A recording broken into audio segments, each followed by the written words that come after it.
Holy Spirit. He has put his seal on you for the day you will be set free from the world of sin. So get rid of bitterness. And this is how the devil sets in. When you have unresolved emotional conflict, there is bitterness. There is wrath or hot tempers. There is anger, where you have an angry attitude. And then that leads to loud quarreling. You could never have a sense of peace. Then there is cursing one another. Then there is hatred. And malice, where you wish one another bad. This is how the devil gets a beachhead or foothold. This is where you give place to the devil when you do not resolve your emotional issues and you have unresolved conflict. So instead, be kind to one another, be sympathetic, forgiving each other as God has forgiven you through Christ.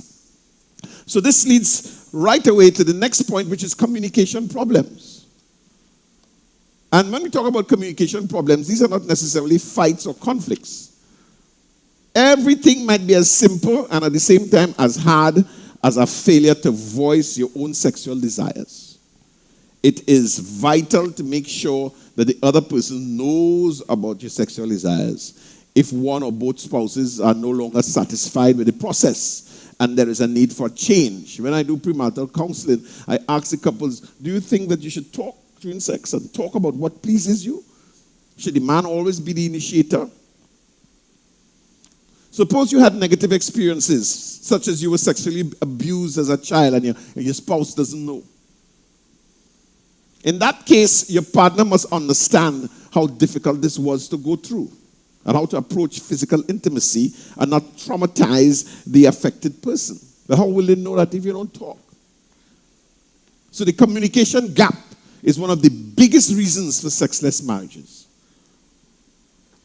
And then, this might surprise you, but sometimes there's a wrong reason for being together. Some couples may be married solely for legal purposes, tax benefits. This is what I call marriages of convenience. Then there's what is called a lavender marriage. You know what a lavender marriage is? A marriage that conceals homosexual or bisexual orientation of one or both spouses. So you know you have bisexual orientation or homosexual orientation, but you just get married to cover it up, but you're not really interested in women. And I'm going to say something a little controversial here. While divorce affects children, having unhappy parents may do even more damage. It's not a good sign if you have nothing in common but the children. It's not a good sign when date nights or time alone together doesn't change anything. You might be compromising on many things that you still don't know if you have been with your partner for some ulterior motives. So we have to examine our motives. One of the questions we ask premarital couples is, why do you want to get married? And why do you think that in this world where 50% of marriages fail, that your marriage would work? And why do you want to get married to this person? These are the questions we ask them. Now, some of them know how to answer. But I just tell them, it's not to impress me. It's for you to find out. It's for you to evaluate whether you are ready for marriage and whether you're ready to marry this person. And then I know Pastor Jackson will agree with me in this. Habituation and lack of foreplay. Habituation is where you do the same thing the same way all the time. The frequency of intercourse tends to diminish over time, especially after a year, 2 years of marriage. Sex takes place with the same person all the time in the same way. In other words, people could get bored. Novelty and interest could be lost. Routine is what dominates. And a woman just lie down and say, just take it, and when you finish, just go and sleep. Let's do you a favor. Many partners pounce upon their partners without much or any foreplay. Ram, bam, thank you, ma'am. And this is one of the leading reasons why the other partner loses interest. Because it's all about you. And it's not about me. And every time you look for a quick fix, women need more time to get revved up, aeroplane, helicopter scenario. They need more time. You know, we are like switches. You just touch the switch and the light come on. But when you're ironing your clothes, you have to plug in the iron and wait for it to warm up. So here is where foreplay finds its importance. To take things slowly, be creative, and invest enough time in foreplay to enjoy each bit of your alone time. And Pastor Jackson did a very good job in talking to us about foreplay. But he focused a lot on the vagina. So I want to go to the Song of Solomon, where a whole book in the Bible was dedicated to sexual relationship between a man and his wife. Yes, his wife. Not a man and his woman. Right? And a whole book. So this has to be an important subject, but yet we don't preach it enough. How beautiful are your feet in your sandals, noble daughter? There's an appreciation of the feet. Your curves, the curves of your thighs are like ornaments, like the work of an artist's hands. There's a focus from the feet to the thighs. Your navel is round. It's a round bowl, so there's a focus even on the belly. May it always be filled with spice wine. Your waist is like a bundle of wheat enclosed in lilies. Your breasts are like two fawn, twins of a gazelle. Your neck is like an ivory tower. Your eyes are like pools in Hesbon, pools by the grace of Bat Rabbim. Your nose is like a Lebanese tower facing Damascus. This is Bible. You hold your head as high as Mount Carmel. Your dangling curls are royal beauty. Your flowing locks could hold a king captive. The man is appreciating the woman's entire body. It's not just about the penis and the vagina. There's much more. You have to plow the field before you plant the seed. And he continues. You say, go ahead, Scott. Okay. How beautiful and charming you are, my love, with your elegance. Young woman, your figure is like a palm tree, and your breasts are like its clusters. I find there's a lot of reference to breasts here. KFC, leg, breast, and thighs. So, he's appreciating the whole woman, and he's expressing his appreciation for her physical beauty, not her prayer language and her skills and her cooking, her body, her whole body, from the toe right up to the nose to the eyes. It's not just ram, bam, slam, thank you, ma'am. And he thought, I'll climb the palm tree and take hold of its fruit. Breasts again. May your breasts be like clusters on the vine. May the fragrance of your breath be like apples. That's why you shouldn't smoke. Anyway. May your mouth taste like the best wine. And let me tell you something here about wine. In those days, they didn't have cinema and all the different kinds of entertainment that we have today. So the most thing that will give them that captivation and exhilaration was to drink wine. And when we read this passage of scripture and several other passages, it says, kissing you is better than wine. I get an exhilaration that was better than the best. It goes down smoothly to my beloved. Now, she starts to respond. She says, it goes down smoothly to my beloved and glides over the lips of those about to sleep. And then she says, I am my beloved's, and he longs for me. So she feels that she is desired. It's not just him just wanting to build a climax, but it's him appreciating her whole self, her whole body. So the foreplay is not just the clitoris, it's the whole thing, the breasts, the lips, you talk about the ears, the neck, the navel, the legs, and the whole body. And then she surrenders. Come, my beloved. Let's go into the field and let's spend the night among the henna flowers. Now that is literature, but you know what they're talking about. So you see, some of the causes is a lack of foreplay or just habituation. You're just doing the same thing the same way. You don't always have to have sex in your bedroom, There are many other places in the house. And especially when you have an emptiness, you have the whole house for you and your wife alone. And if you don't have an emptiness, then go and rent a hotel room for 2 nights. Why are you leaving that for the unsaved and for people who thief in a chance? You married. Are you with me? Oh. And then there's some irrational sexual behaviors that causes sexless marriage. And this is not a matter of male or female. Anyone with an unreasonable approach to enjoying sex could be the ultimate spoiler. Sometimes you just bring some spoilers in the mix. That's why conversation is good. And I don't want to get into details. But you know, some people like sex toys, some people like anal sex, some people like all kind of crazy things. You know, some really irrational sexual behaviors.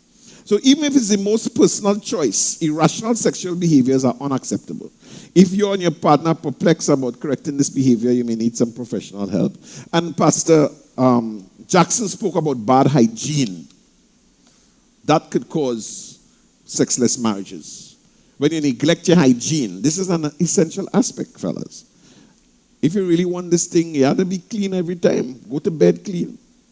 Because this could put a barrier in your intimacy rituals. Maintaining good hygiene prevents infections in your private parts, it prevents embarrassment, and it helps you attain good sexual health. So keep your private parts clean, wear clean underwear, and do not indulge in oral sex if either of you have sores on your genitals. Suppose your partner is suffering from an infection. In that case, you must consider speaking to a specialist and help your partner keep up with confidence. And then, finally, there's not caring. And you know, this is a point in marriage counseling where I doesn't know where to go. You know, if people want to work on their marriage, I could work with them. And when people no longer care, there's very little I could do. Huh? I hear some pastors grunting. You know, if you don't care about your marriage, I can't help you. What do you think, Blessed? I'll be careful how I mentor you, you know. Next thing you give up on some cases too early. Sometimes people grow apart and having no physical intimacy might be multiple signs. If it is not hard for you to see yourself waking up alone, you have no problem in being single. Or you see yourself waking up with another person besides your spouse. The woman in your bed is not the woman in your head. You know, you have to be very careful that you're not already over your partner. When facing sexual problems, there's nothing worse than putting a blind eye to the issues or feeling ashamed of discussing the issues. Both partners should be open to dialogue, to address the problems, to save a marriage before leading to mutual hostility or to divorce. One of the most underrated reasons for sexless marriage is losing a sense of responsibility and care towards your partner. You must be committed to marriage, and you must be committed to your partner. So those we explain what sexless marriage is. We explain what the causes are. What are some of the consequences? Sexless marriages can be problematic depending on what kind of emotional relationship you have. A sexless marriage could ruin your relationship if you have started feeling isolated. Feeling apart can make you crave affection, could make you crave emotional intimacy, and you might be intimacy which you might be demanding, as you don't feel connected to your partner. Sexless marriages mostly end up in conflict. So let's try to keep it steamy in the bedroom, fellas. Look what Hebrews 13:4 says. Marriage is to be held in honor among all. That is regarded as something of great value. Marriage is regarded as something of great value. And the marriage bed is undefiled. That's the bed that has no immorality by any sexual sin. For God will judge the sexually immoral and adulterous. So sex within the confines of marriage is honorable. It's holy. I tell my wife it's worship. It's only Brother Scott agree with me. Like we went to the same Bible school or something. So suppose you have found yourself coping with a sexless marriage. In that case, it does not mean that you should separate, even though the lack of sex did leave a dent in your relationship. And here are some effects of a sexless marriage that you shouldn't ignore. Feeling hostile and lonely all the time. Experiencing emotions such as resentment, frustration, and guilt. Avoiding sex as the pressure becomes uneasy to handle. Being less involved in your partner's life and decisions. You don't even know what's going on, what you're doing at work, what you're doing all day, and you don't even seem to care. A sexless marriage can be a massive problem for people who lack patience. So if you believe there are problems with physical intimacy in your relationships, having an honest conversation about it is the first step. It is crucial to voice your wants and needs, but without criticizing your partner. In talking about sex, most people feel very vulnerable and we take a few poorly chosen words to offend your partner. A divorce might become a part of such a conversation. It would be best if you listen to yourself and your partner to understand whether this is something either of you considers the best option. If at least one of the spouses want out of the relationship and has already made up their mind, the other person must think if trying to make it work is worth their time and energy. I know a lot of people who run after things that have already gone. Now, I am not promoting divorce, and I do not recommend divorce. But I believe divorce is the funeral of a dead marriage. And there's some people who are holding on to carcasses that are just rotting. So it's either you revive the thing, resuscitate it, and make it work, or if you're not committed to it, then you have to make up your mind what it is you're really about. So these are some of the consequences of a sexless marriage. So I want to end by giving you some counsel, how to deal with a sexless marriage. If you cannot say for sure if your marriage is sexless, it does not necessarily mean that your marriage is sexless.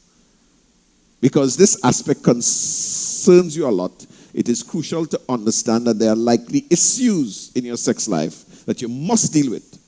And it is essential to talk to your spouse about them. So be honest with your partner and give your partner the liberty to discuss any issue that they are facing. And if you know the reason and the ways to fix it, you could make your intimate moments more enjoyable and happier than ever. And that's the only way out of a sexless marriage. While sex frequency generally declines with age, it turns out that there is such a thing as too much sex. Too much of a good thing is an abuse of a thing. More research looking at this sex frequency happiness connection noted that pushing frequency past once a week might lead to a decline in wanting for and enjoyment of sex. Too much pressure on this. In other words, quality counts as much as quantity. And Pastor Jackson helped us a lot to deal with the quality. Moreover, one study of heterosexual couples published in 2017 linked husbands' positive behaviors toward their wives with the frequency of sex. So if one partner wants more in bed, they might try being more generous and giving even outside of the bedroom, like washing the dishes and so on. You know, if you wore all day, you get no peace at night, right? You could choose how you spell the word peace. Research suggests that the average adult in their 20s has sex about 80 times a year, but listen to me, there's no ideal amount. What matters is whether you and your partner are happy with the quantity and quality of sex. That is all that matters. Right? According to science, having sex once a week might be ideal, but the real ideal is what works for you and your partner. And if you're happy with the frequency of sex in your marriage, then you have the right amount of sex. And if you're not, you could work on the problem through better communication. More experimentation in the bedroom. Try different positions and so on. And even different places. Maybe the bathroom, maybe standing, and do it when you're healthy. and agile. Don't procrastinate for too long, right? So satisfaction and interpersonal warmth matter more in a marriage than the frequency of intercourse, according to sex researchers. And there's a strong connection between sex, well-being, affection, and positive affect or mood, according to Dr. Jackson. And this is according to research that was published in 2017. So let me give you 3 tips now, how to deal with sexless marriage. 1 is consideration. Mutual respect is also essential. A man must honor his wife as a joint heir. Not only women must reverence their husband. You have to esteem your partner. Partners report being sexually satisfied when they feel respected. Your wife is not a helpmeet, M-E-A-T. Is a helpmeet, M-W-T, meaning a helper that is suitable. So regarding how their sex life could be improved, people say they're looking for more love and romance, quality time alone with their partner, more fun and less stress. So you have to invest in your marriage in these areas. Remember, sexual intercourse is not a solo experience. That's called masturbation. That's not sexual intercourse. Each partner must serve each other. And it must be solely consumed about your own pleasure that you derive from the act. So the man his pursuit must be to please the wife, and the wife's pursuit must please the husband. Each must look at pleasing each other.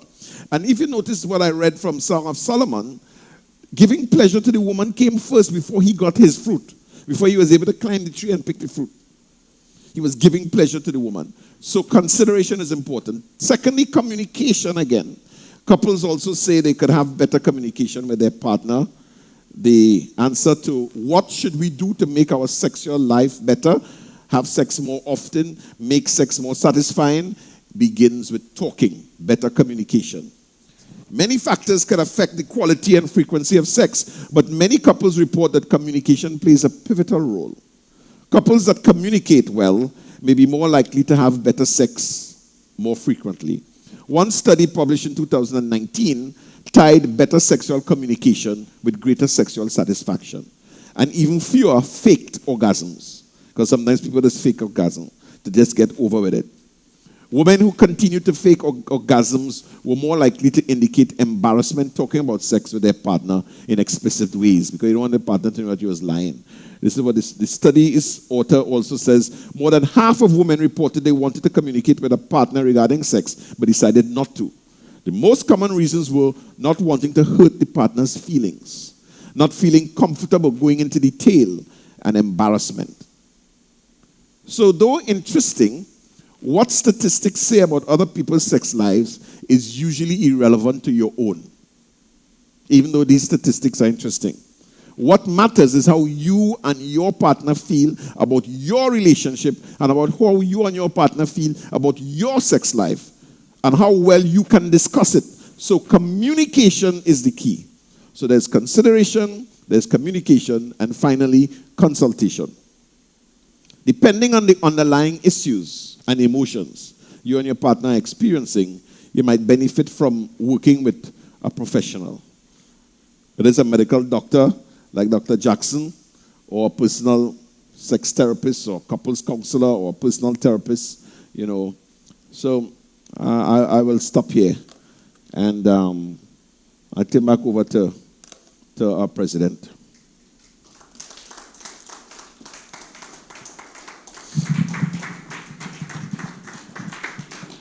Yes, let's give it up to our pastor once again.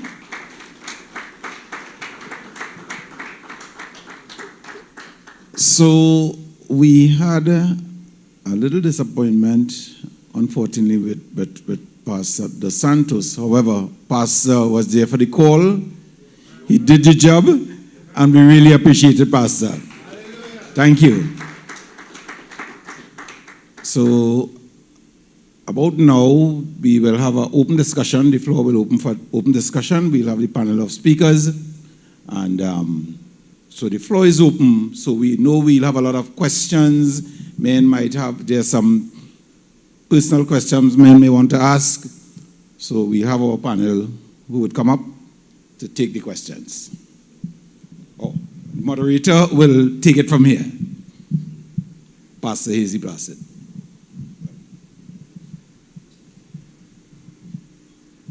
Thank you, Brother Bobcom. We want to welcome all of you again tonight. We have our panel, two very auspicious men, in the person of Dr. Jackson and Pastor Mark, whom I would be the moderator. So we have heard a lot. We have heard a whole lot. And we know that some of you men, if not all of you, you're here bubbling with questions. So we want the questions flowing like water. Not so, Dr. Jackson? Yeah, we want the questions flowing. And let me just... Otherwise, you will ask it for them. I will ask them. And I might call some names. But anyhow, we want you to know that we are here tonight. We are not here to embarrass anybody. Every single question is an important question that needs an answer, and we'll try our best to answer them accordingly. So feel free to ask your question. Amen? If it is that you want to ask a question for somebody, feel free to do that as well. All right? Somebody may not be as forthcoming as you, and they want to pass a question on to you, you can feel free to do so. All right? We have a mic provided for you at the middle there. We have a runner in the person of Brother Chris Henry. He is the one who would, when you raise your hands, he would look. If 3 persons raise their hand, he would look and say, okay, the first person was Brother Kevin. Brother Kevin will come up and he would share his question and so on. All right? All right. So even though they can line up as well. All right? So that's how we will go. So we can go right ahead.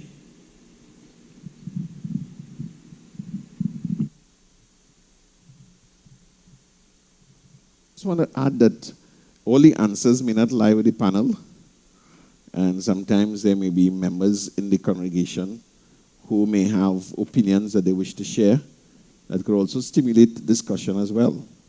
So even if you don't have questions, you may have some feedback or you may want to highlight something. You can feel free to do that as well. So let's have an open discussion. This is what we call committee style. Okay. But, don't take too long with your presentations.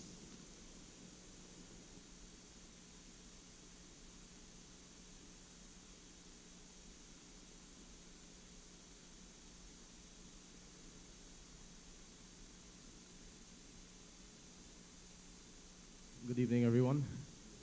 My name is Brother Harry. I'm from Calvary in Barkpo. I would just be very brief. It's not really a question, but I hope you guys recognize when Pastor Mark was reading from the Songs of Solomon, he really get into the literature. So it was really nice to see that. But I was really privileged and blessed to be a part of this evening. And I really hope that more men could have been here. And as a result of that, I tend to take copious notes. So I have about 7 pages of notes here.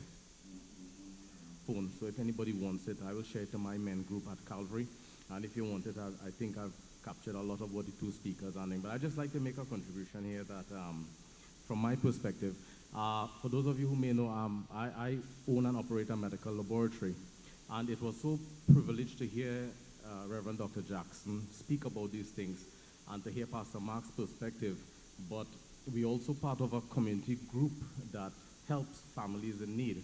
And we often see a lot of women coming to us saying that they are single parents and with children of different ages.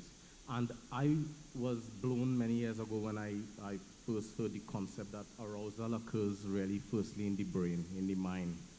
So I want to just really say thanks to the speakers this evening and really bringing home the physical aspect of the human body and to really help us. In addition to that, some problems that men face. Right now, we have men in our church who are hesitant to talk.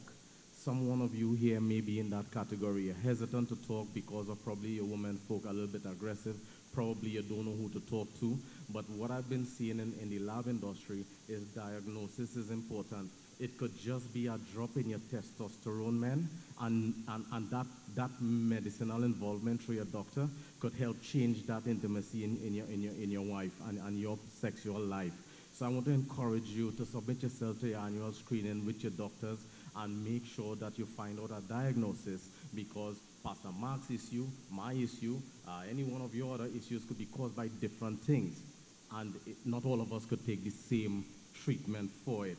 All right? And I see a lot of disconnect between the concept men have with respect to sex and the concept women have with respect to sex. I see a lot of women who feel that they've got to give and give and give the man that physical part of their life, and then they end up with the not so nice end of the stick. I want to encourage us to change that mindset, because our women folk are suffering and they are literally pieces of meat, as Pastor said. Lastly, I hope and pray that even though this is a Christian forum, that it could be used to help people who are unsaved, because I really like a church that attends to the whole needs of the people and not just, forgive me, not just the hardcore pulpit preaching. I hope I don't offend anyone, but I think this is really good, and I hope that there's a continuation of this where women can actually be a part of it, so that, they can be blessed and privileged. God bless you all. Thanks.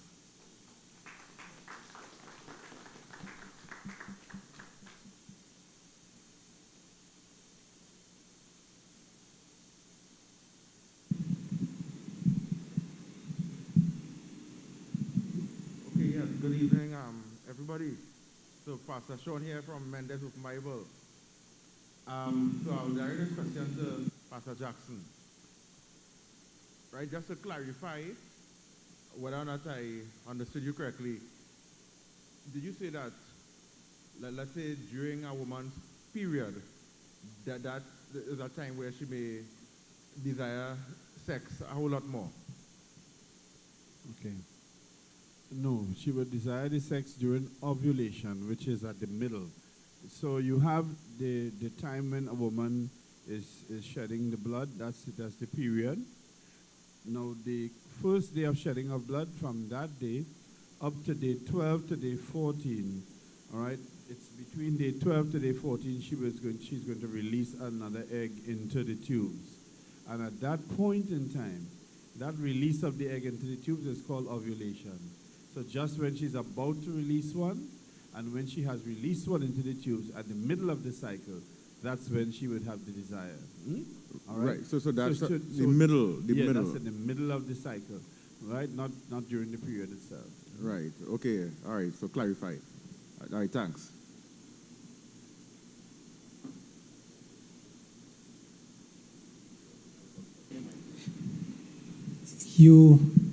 Just a bit.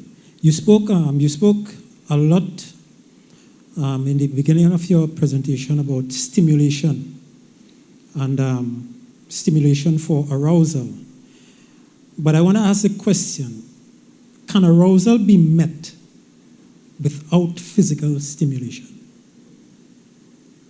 Okay. Well, what can happen, as Pastor Mark shared in his presentation, there are a number of things that can arouse a woman, which is, and it may be very different for a man. And so the emotional environment for her, the way she's treated, there may be things that the way you speak to her, she may be the type of person who likes gifts. She may not be somebody who likes gifts. If you minister to those areas, if you meet those needs, she would be drawn to you. And she would be drawn to share herself with you. And so meeting those other aspects, yes, can bring a female to a place where she desires to give herself to you. As I alluded to earlier on, there may be some ladies who just want to talk, or they just want to be heard. And you may not be a talker yourself, all right? However, create the environment where she can talk. And so if she's able to empty herself and she's satisfied that you're creating a listening space for her, right, that could make her more inclined to give herself to you. And so those are the aspects that we speak about apart from physical stimulation.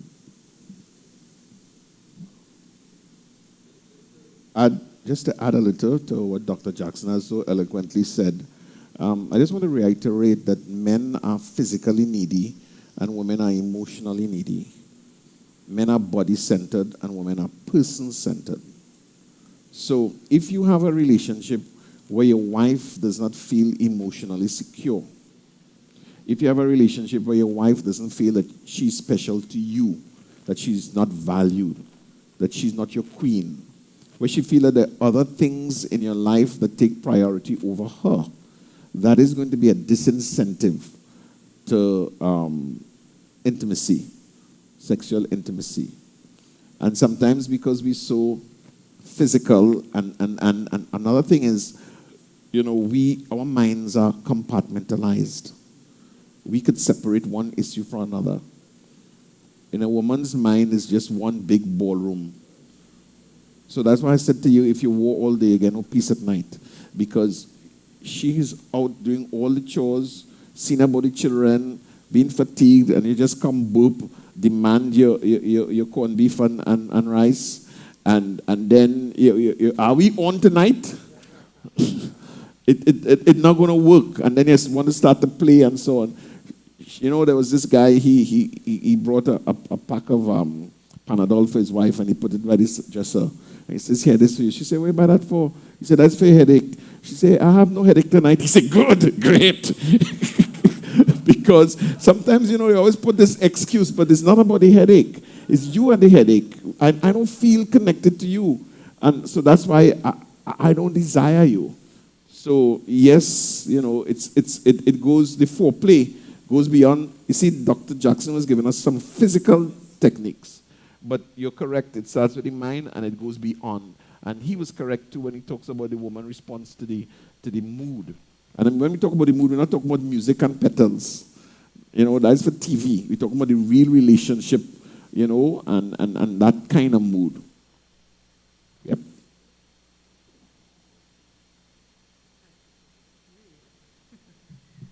I will say good night to everyone. I was told about, before I speak, I was told about this program here. And it is so much that I learn about the woman, especially when he speak on, I would say, the sex in marriage, I would say, and also what could cause problems in marriage also that could affect the kids and all in a way. I see that as a young man is very serious. So my question is really asked on what could having a mom and dad that is not involved in the in sex wise also, or communicating enough, right? Could that cause their kids and all to just walk out and feel to just leave the home or anything like that? To cause a rebellion, I should say, also towards disrespecting the parent or the father? I think that is a bit far-reaching. Just on the ending. Okay, I'm answering, yeah. Yeah. I think that's a bit far-reaching. I don't think what happens in the bedroom affects the children as much as what happens outside the bedroom. Like I said, people could have, I put in quotation marks, healthy relationships, even though they're in a sexless marriage. It just depends on whether they are satisfied with that. Because you have the familial kind of love that keeps them together, the commitment and so on. So if you have a marriage that is absent of toxicity and hostility, and there is harmony and cooperation, the children could grow up, with positive, they could grow up positively, because I think, by and large, I have a reasonably stable family background, but in my adulthood, it just dawned upon me that my grandparents slept in separate bedrooms. My grandfather was in the front room and my grandmother was in the back room. It's a little bit late to find out why. But, as a child, that didn't bother me at all. They were together and they worked together and life was good. I don't know if you understand what I mean. But it doesn't necessarily mean that the marriage itself is healthy. But they're living like brother and sister in a house then. You understand what I'm trying to say? I don't know if you want to add to it. Well, again, as Pastor Mark was sharing, it depends on how they manage their differences. If they wear their emotions on their sleeves, then as Pastor Mark shared, outside of the bedroom, then clearly that will impact the family, and then will impact the children. But if they are able to manage it in such a way where it doesn't come out that way, then it may not have as much impact. So really it depends on how much they play that out, those differences, in front of the children. Once it's played out there, then there will be a domino effect where it will affect the children.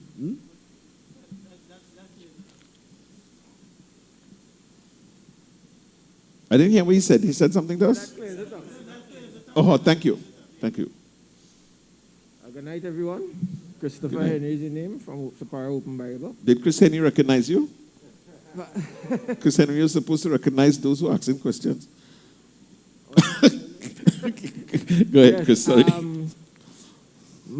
Firstly, I'd like to thank Pastor for allowing us, the Men of Vision, to have this forum. I'm sorry. Can you take off your mic and speak louder, or raise the mic to him?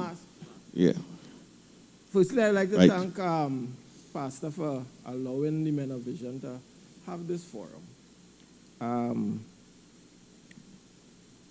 In discussion at the level of the Men of Vision and discussion even outside of the church, when we are with other men and even men of the world, you always hear of the challenges that men have in their marriage, especially the sex life. One of the things that has been identified, and is an age-old question that comes up, is that women tend to lose their sex drive faster than men in the marriage. I could be corrected by the panel, but it is a discussion that is resounded all over when men speak. Yeah. And how do men, or how should men, because at my age, I will be able to speak here at nearly 60. I have been through the pretending to sleep, the headaches, the lot. Yeah. And I guess some of my brothers, if they're honest, have been up. I always walk with my Panadol. Okay.